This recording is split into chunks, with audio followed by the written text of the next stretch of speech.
بسم الله والصلاة والسلام على رسول الله وعلى آله وصحبه ومن والاه. أما بعد, Assalamu alaikum wa rahmatullahi wa barakatuh, everyone. Jazakumullah khairan for the opportunity to be here with all of you in your beautiful state. As soon as I walked into the airport, I bought a magnet. I didn't know, I collect them, and I didn't know that the Wright brothers were from here, so I bought an airplane magnet that's red and yellow because my son loves Lightning McQueen from the movie Cars. If any of you have kids, and he's red and yellow, so he'll be excited. So jazakumullah khair. So I'm honored to speak about this particular topic, about cultivating contentment and taking advantage of the present moment and being able to do that. So I wanted to start with a story that exactly 1 week ago, almost to the minute, something very important happened in my family's life. My children and I were at a local grocery store, and we picked a cake. And that's it. That's what was important. It's not serious for me, but for the two little ones that were with me, it was really serious business.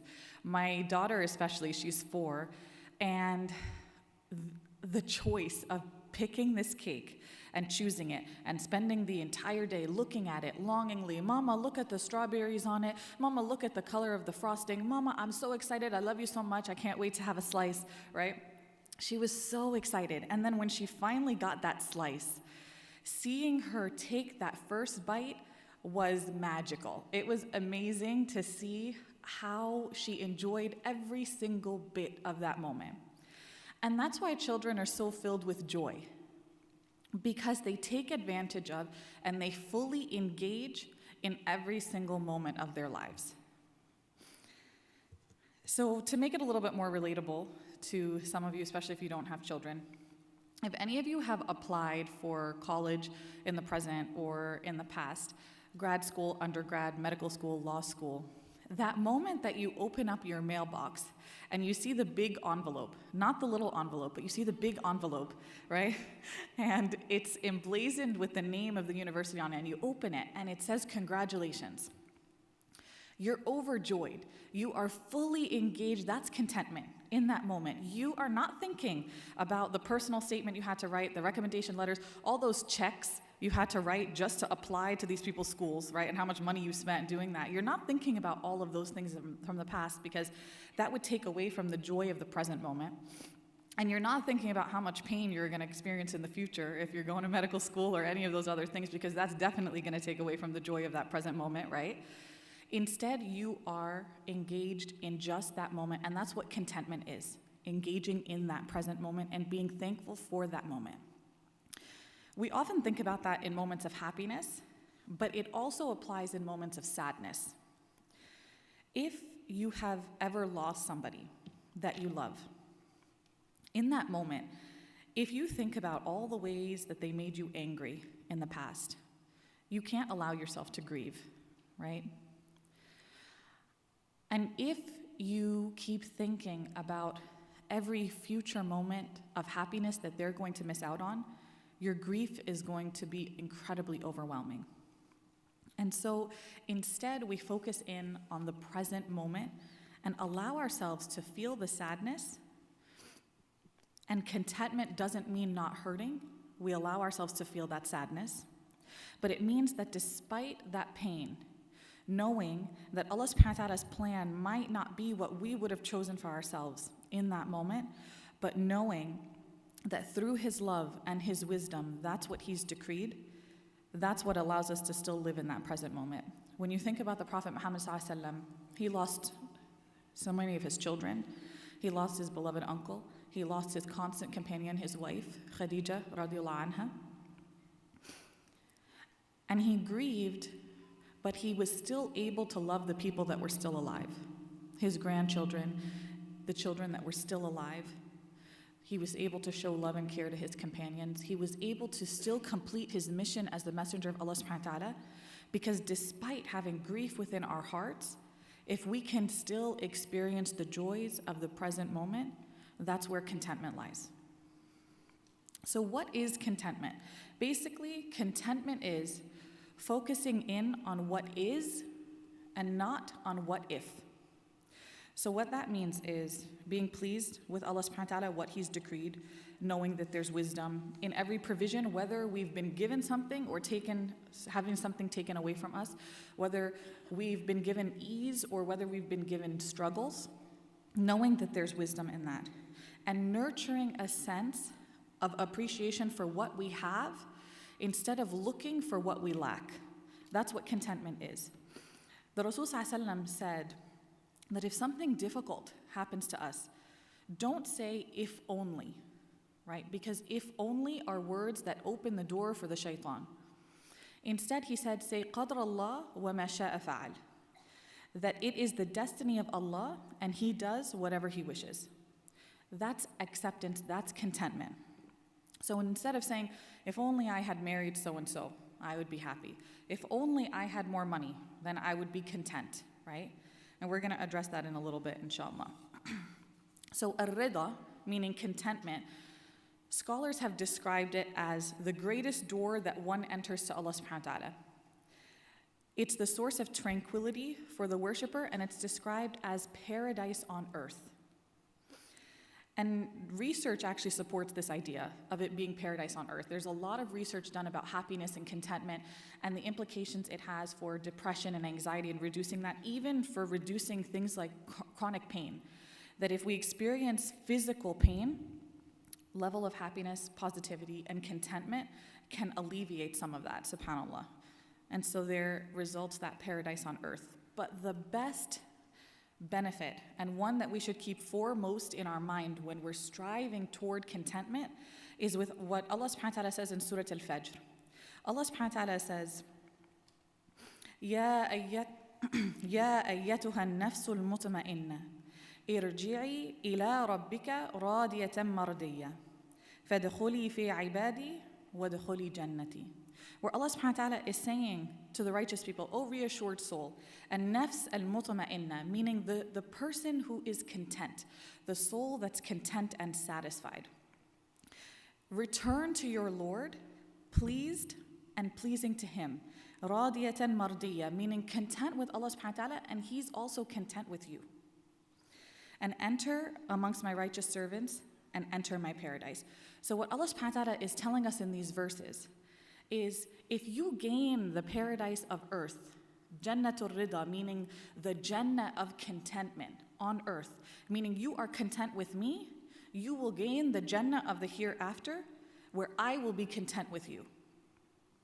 And that's an amazing gift, that you get a gift now and you get an even greater gift later. There's no losing in this equation. And so one way, and this is the one I want to focus on, to achieve contentment, right? Because we know the reward, we know it's great, but how do we do it? It's through something called mindfulness. Some of you might have heard this term, very hippie term that people like throw around these days in psychology and everything. But there are some really clear benefits, and it's very similar to the concept of khushu'a, which is focus in your salah and things like that. So mindfulness is basically an approach that encourages us to focus in on the present moment, to live our lives purposefully.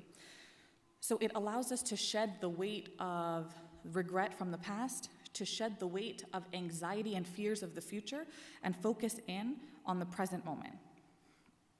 A professor of psychology at Harvard University, Ellen Langer, defined mindfulness saying, life consists only of moments, nothing more than that.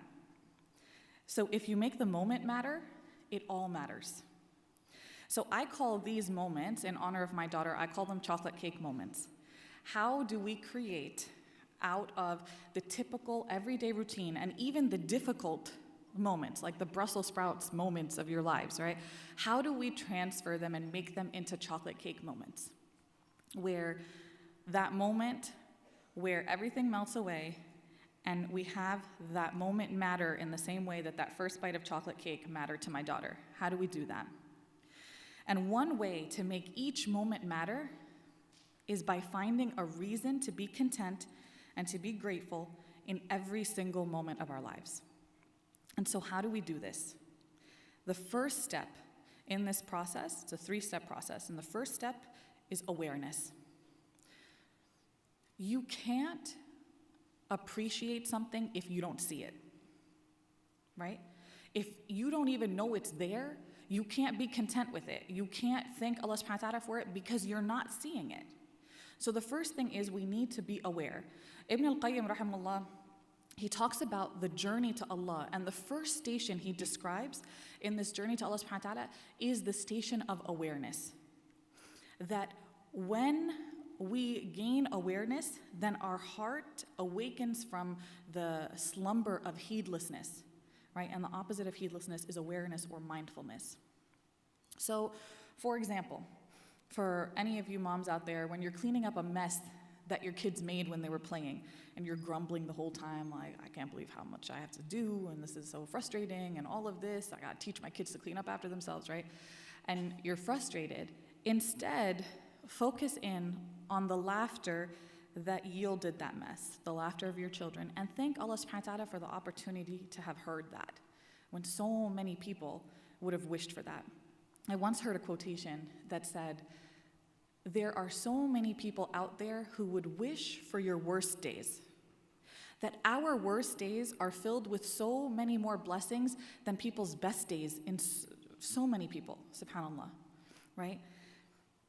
Or when your mother asks you to go to the grocery store and you have a paper to write for class and you're stressed and you're frustrated because you have an extra thing to do now.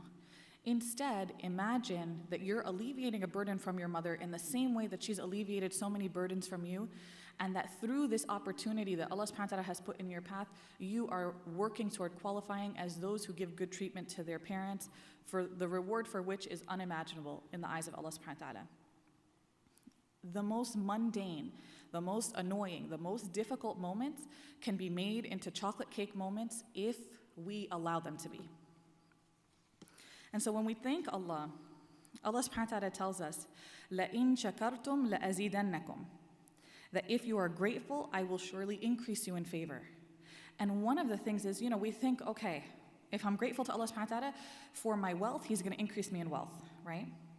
Maybe, but there's another way that Allah subhanahu wa ta'ala's favor is shown to us when we're grateful to Him, where the more we look for the things that we have instead of setting our sights on the things that we lack, the more Allah subhanahu wa ta'ala allows us to see the things that we have, to increase in contentment. And what happens in our minds, our brains literally change. That the pathways of negativity weaken and the pathways of positivity strengthen. And so suddenly when you're stuck in traffic in the morning and normally you'd be honking your horn and you're wondering, I'm gonna be late for work, and you're so frustrated, suddenly your perspective starts to change and you don't need to even put in as much effort to allow it to change. Suddenly you think to yourself, Alhamdulillah that I'm not that car accident on the side of the road that caused the delay.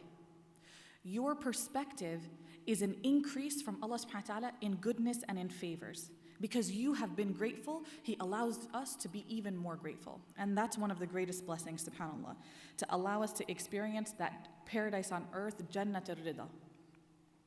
And Allah subhanahu wa ta'ala tells us, فَبِأَيِّ آلَاءِ رَبِّكُمَا تُكَذِّبَانِ, which of the favors of your Lord will you deny?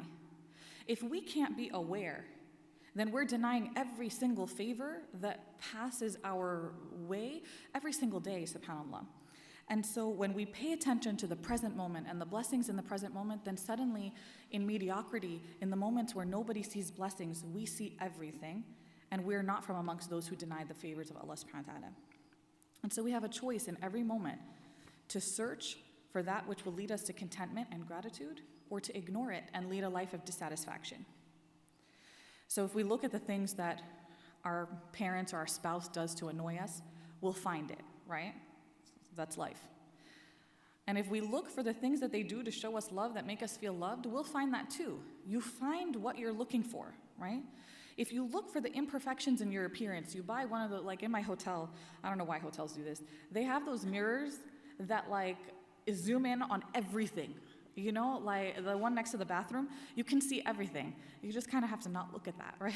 Don't focus on your imperfections because you'll find them. But instead, if you focus on what you appreciate about what Allah subhanahu wa ta'ala has given you in appearance, in the functionality of your body, in your health, you're going to find that too. You find what you look for. And you can either gain contentment or dissatisfaction. And that's how we make the moments matter. The second step is accountability. We can't fully be content until we hold ourselves accountable and figure out, are we living our lives in accordance with the values that we think are important to us? Umar ibn Khattab radiallahu anh, he said, call your souls to account before you are called to account.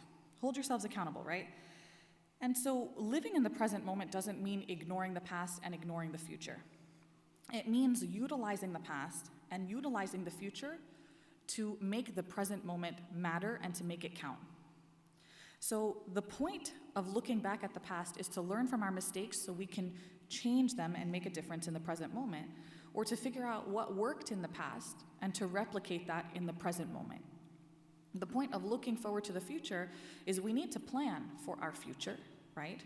As much as we're capable of planning for it, because in order to actually achieve it, we have to take advantage of the present moment and do what needs to be done to make it toward that goal. So when we're using it in that way, for it to inform the present moment, it's beneficial. If we're using it in the way where we're regretting the past so that we can't do anything to change it and we just feel horrible, or we're looking at the future and we're so terrified that we're frozen and we can't commit, our life passes us by and we can't benefit. So if we put in the work to take full advantage, then contentment plays a role in several ways. The first is when you're putting in the work, when you're studying for your MCAT, and it's hard, there's a level of contentment in knowing that even though this is hard, I am content with the work that this involves because Allah subhanahu wa ta'ala is giving me the tools to be able to achieve what I'm seeking to achieve. When you work hard and you get the result that you want, you get that job, right? You get that promotion, and you thank Allah subhanahu wa ta'ala. That's contentment in the moment, thanking Allah subhanahu wa ta'ala.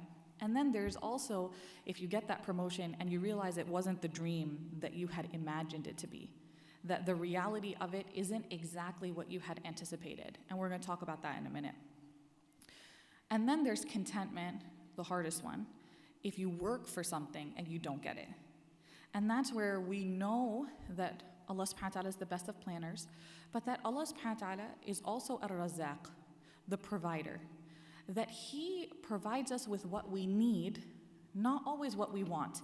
Even if we work toward what we want, if it's not what we need, then He provides us with what we need instead. Being content with that knowledge of Allah subhanahu wa ta'ala being ar-Razzaq, the provider for us. And so a big part of accountability, obviously, is working toward our goals. And our primary goals is in living the life that we want to present in front of Allah subhanahu wa ta'ala. If we are not living in accordance with our values, then no matter how much we achieve, no matter how many blessings we're given, no matter how much ease we're presented with, we will never be content because there's always going to be something missing. When Allah subhanahu wa ta'ala tells us, and I did not create jinn or humans except to worship me, are we living in accordance to that? The Rasul said that the son of Adam will not be dismissed before his Lord, before he's been questioned for about 5 things. And the first one he talks about is his life and how he spent it. All of those little moments are going to be written, and all of those little moments add up to what we're presenting in front of Allah subhanahu wa ta'ala. Is it what we want to present? A good way to ask ourselves this question is, if somebody, imagine your life for 1 week, and if somebody were to take an objective look at your life, what would they think your priorities are? Is it making money? Is it Netflix?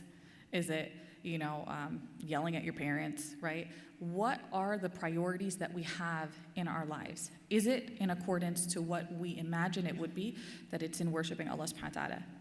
And keep in mind, what we're saying here is every single moment can be turned into a worship of Allah subhanahu wa ta'ala.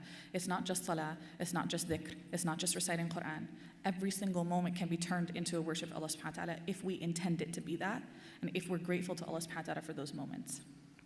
So the third step in this process of gaining contentment is acceptance. And this is where, when we work for something, sometimes we get it, sometimes we don't. Sometimes we get it and it's not exactly what we wanted it to be. Contentment is not based on our circumstances. Our level of happiness, our level of contentment is 100% within our control. Well, 90%, let's say, okay, according to research, but I think there's a little bit more than that.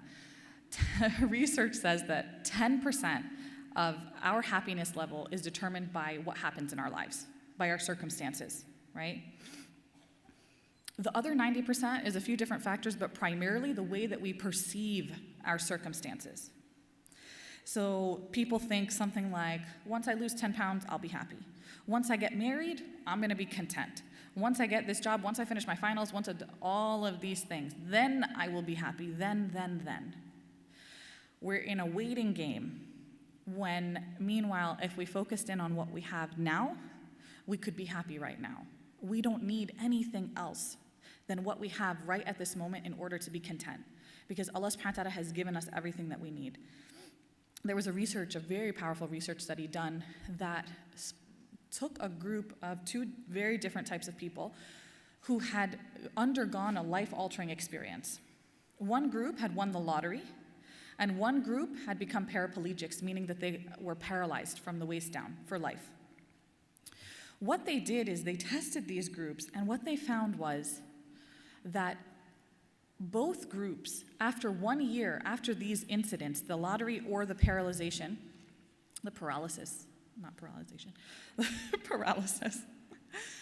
1 year after that, their happiness levels were right back to the way they were before the events. Whether you win the lottery or whether you experience paralysis, you will be as content as you were 1 year later as you were even before this happened, subhanAllah. Because our happiness and our contentment is not dictated by our life circumstances. It's dictated by how we think and how we think with our hearts, okay? The Prophet ﷺ told us that if the son of Adam had 2 valleys of money, he would wish for a third. It's natural. It's part of our human nature to want more, to look for the next big thing, to look for the next step in our lives, to wait for contentment until the next step, and then we realize it never comes. But it tells us that the ups and downs of life are not what dictate our happiness, and that what we think we need in the long run, a year later, we realize that we really didn't, subhanAllah. But we can make the change, because Allah subhanahu wa ta'ala tells us that He rewards us for contentment. Why would He reward us for something that we can't do? We can do it. Even if it's against our nature sometimes, we can do it. We can work on it. And the Rasul ﷺ did it in a very powerful way, and it's very simple. So if you take one thing from this lecture, is this a simple tip, that there in our morning and evening adhkar, there's a dua that we say 3 times in the morning, 3 times in the evening. رَضَيْتُ بِاللَّهِ رَبًّا وَبِالْإِسْلَامِ دِينًا وَبِمُحَمَّدٍ صَلَّى اللَّهُ عَلَيْهِ وَسَلَّمَ نَبِيًّا. You say it 3 times in the morning, 3 times in the evening. And what this means is that the Rasul ﷺ says that there's nobody who says this 3 times in the morning, 3 times in the evening, that I am pleased with Allah as my Lord, I am pleased with Islam as my religion, and with Muhammad ﷺ as my messenger, except that on the day of judgment, it will be a right upon Allah to please that person. That when we say, I am pleased, رَضَيْتُ بِاللَّهِ رَبًّا, that I am pleased with you, Ya Allah, as my Lord, Allah subhanahu wa ta'ala will then please us on the day of judgment. And that is a right that we will have upon Him, subhanAllah. That is incredible. When we remind ourselves every single day that we're pleased with Allah subhanahu wa ta'ala as our Lord, that we're pleased with Islam as our religion, then the difficulties that come on a daily basis don't seem as difficult. Because we're telling Allah, you want me to pray 5 times a day? Oh, okay, that's hard. But you know what? I'm pleased with Allah. I'm content with Allah as my Lord. I'm content with what He has prescribed for me in His deen. I'm content with what He has decreed, even the hardships in my life, because I am saying 6 times a day that I am pleased with Allah subhanahu wa ta'ala as my Lord. And your brain registers this and looks for ways that you're going to be pleased with Allah subhanahu wa ta'ala. So when your alarm blasts for Fajr and you've only slept 2 hours because of finals or because of a new baby, suddenly you think, this is hard, but you know what? I am content with Islam as my religion. And part of me being content is doing what Islam tells me. And you get up, right? It changes our perspective. So contentment, again, is not about what's happening around you. It's about what's happening within you. That's what makes all the difference with it. And that's what helps us to change the difficult moments into chocolate cake moments. Okay, I have 5 minutes, and I wanted to do this with you guys, and I'm going to try and do it quick. I want to give you a sample of what it would look like to do a mindfulness activity in a therapy session. This is something I would do with my clients. So this is based on an ayah from Surah Al-A'raf, where Allah subhanahu wa ta'ala says, "We have certainly created for hell many of the jinn and mankind. They have hearts with which they do not understand. They have eyes with which they do not see, and they have ears with which they do not hear." And Allah subhanahu wa ta'ala ends the ayah and He says, "It is they who are al-ghafilun," the heedless, right? And the opposite of heedlessness is mindfulness or awareness, right? So let's try and use a mindfulness activity. You're going to stay in your seats. You don't really need to do anything. It's with your minds. That's the good thing about therapy. It doesn't involve much you don't have to move a lot or anything. You're just sitting there. But based on this ayah, we are going to explore how can we turn our hearts, our ears, and our eyes into ways of not being from amongst the heedless, instead to being from amongst those who are content and who are aware and who are mindful. So Allah subhanahu wa ta'ala describes people who are heedless as with eyes that do not see. So I want you to pay attention to your eyes. And I want you to use your eyes to look at something within your visual area, right? It can be, you can focus on the flower arrangement, the couch, the hijab of the person in front of you, whatever it is, right? Focus in on that. It can be your laptop or something, your hands. Just focus in on that for just a second, okay? Just look at it. Allow yourself to relax into it as you're just looking at it, okay? Something that can be really used for anxiety.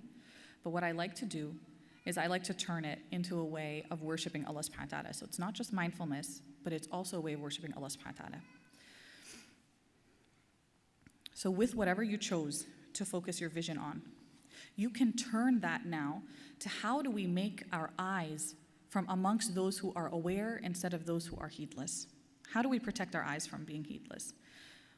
We use our eyes in a way to get closer to Allah subhanahu wa ta'ala. And what we do in this is whatever you are looking at, you can turn it into a gratitude. You can turn it into something to be content about.